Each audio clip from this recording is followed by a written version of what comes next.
Does it matter if you're at work, at home, or at the ball field? A new report says yes to all the above. I'm Tonya Hall for ZDNet and Tech Republic, and joining me is Bruce Rogers. He is the managing director of the SITO Institute. Welcome, Bruce. Thanks for having me, Tonya. Great to reconnect with you. So what does the SITO Mobile do?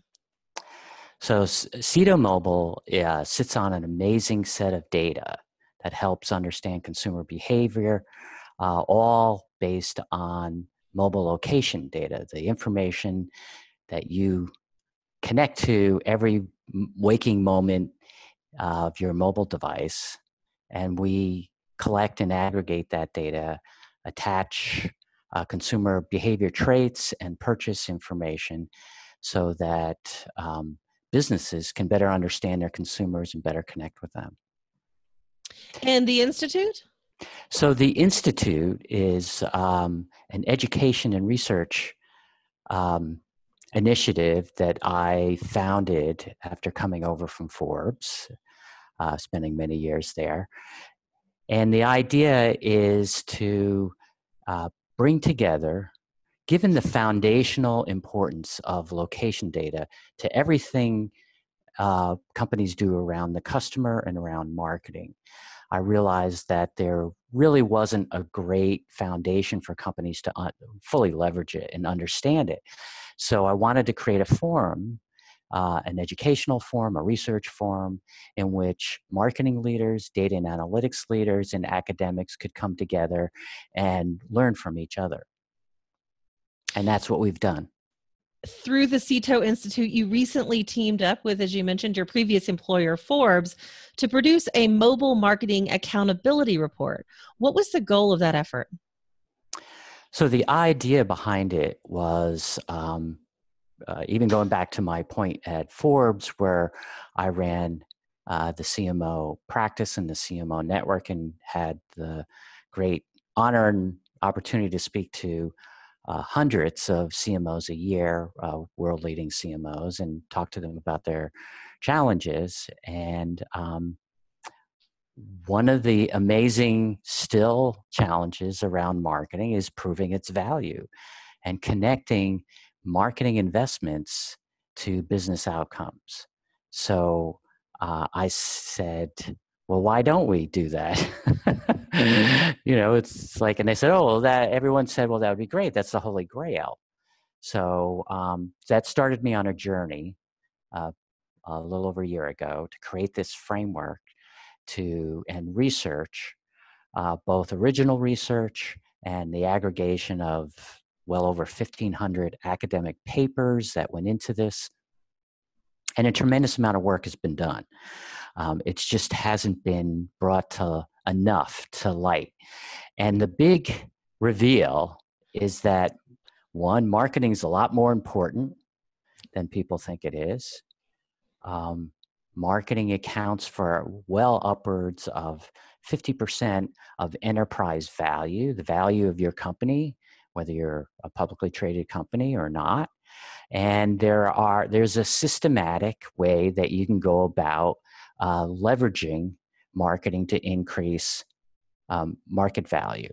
So that puts marketing squarely in the ball game for discussions with CEOs and with boards. And sadly, less than 3% of publicly traded members of the board have marketing backgrounds. So it's no wonder this story isn't entering into the boardroom discussion, and we think that time has come for that to take center stage. And I see location data being foundational to that, and leveraging that improves every aspect of marketing, which improves your growth potential. Let's drill down on that. In fact, the report says that location data is, or should be, the cornerstone of consumer insights.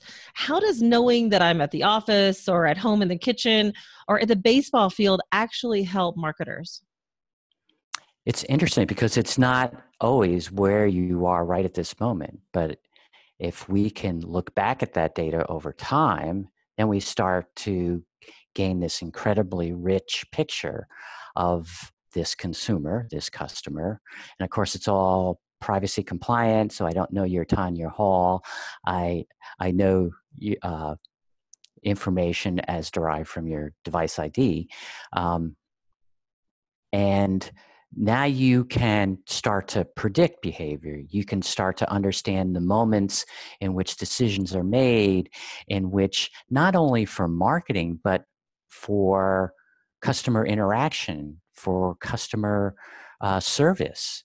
Gartner says by 2020, upwards of nearly a third of every consumer interaction will be driven by real-time location data analysis, up from just 4% in 2017.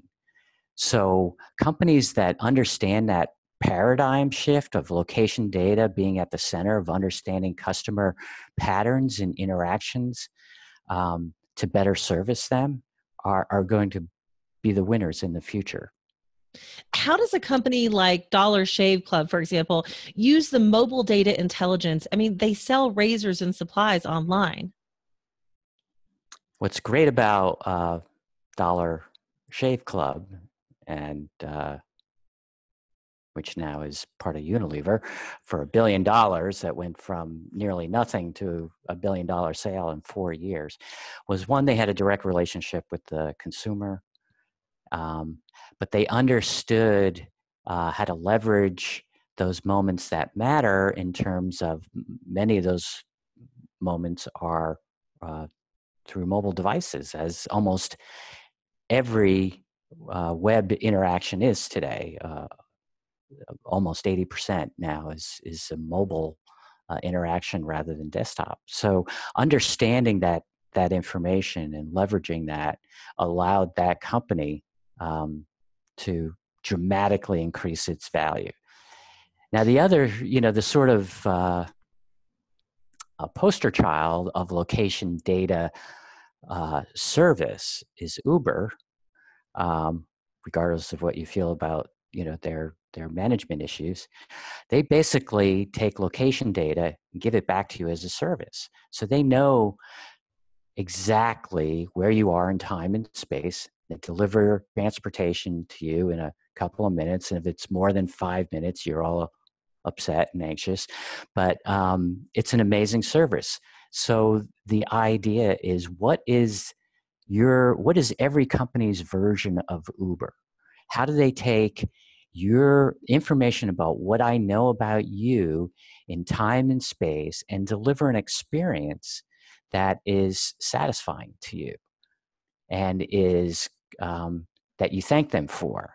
The things that Amazon does, that Netflix do, that people take for granted, is the aggregation of a tremendous amount of data that goes into developing a seamless customer experience. So, what are the first steps then that marketing executives should take to implement a mobile data intelligence strategy? Well, first is recognizing the value. I think many marketers are familiar with geofencing in advertising, which is fine and should be done. That helps reduce inefficiencies in marketing. But it's rare that there's a marketer that truly understands the value in terms of strategy and insight at the beginning of the customer journey, so that they can develop more effective marketing strategies around that customer journey and really have a one-to-one personalized marketing experience for each individual customer. And very few are doing that today. But I think that, again, will be a defining differentiator between marketing success in the future. Bruce Rogers, Managing Director of SITO Institute. If somebody wants to find out more about all the research that you've done and maybe some advice on how to develop a mobile strategy, how can they do that? Yeah, two ways. Feel free to contact me directly through my Twitter account at brogers825, or you can reach out to me on LinkedIn. Sounds good. And if you guys want to find more of my interviews, you can do that right here on ZDNet or Tech Republic, or go to my website, tonyahall.net. I've got links to all my social sites. Thanks for watching.